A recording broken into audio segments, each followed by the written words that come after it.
चुमैहा गाल हो, चढ़ते नया साल हो, ए सोना चुमैहा गाल हो।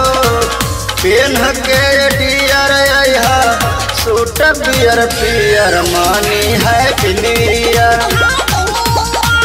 ढोड़ी में धराई जब केन वाला बियर बोली हैप्पी न्यू ईयर।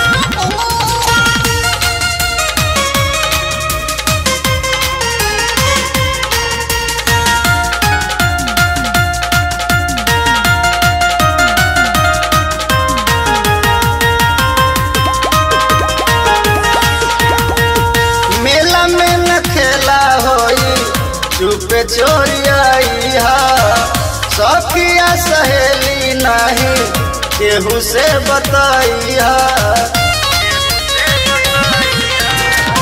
मेला में न खेला होई चुपे चोरिया, सखिया सहेली नहीं केहू से बताइया।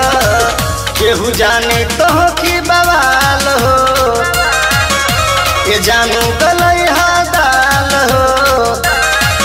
केहू जानी तो की बवाल हो, ये जानू गलैहा दाल हो।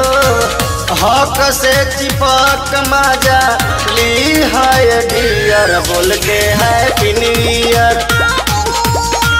ढोड़ी में धराई जब केन वाला बियर बोली हैप्पी न्यू ईयर।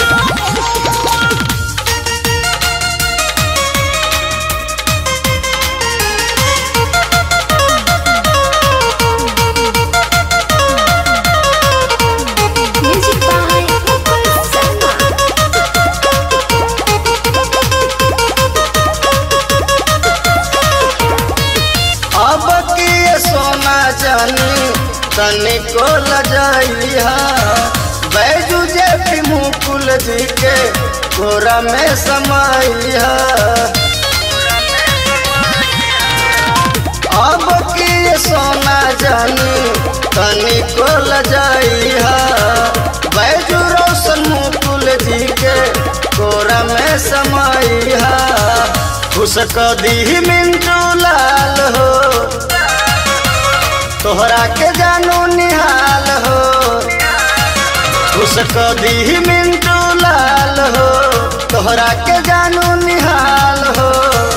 करम जब इशारा तब तू आई जइहा नियर बोली हैप्पी न्यू ईयर। ढोड़ी में धराई जब केन वाला बियर बोली हैप्पी न्यू ईयर। चढ़ते नया साल हो, ए सोना चुमैहा गाल हो। पेन्ह के डियर अइहा सूट बियर पियर मानी हैप्पी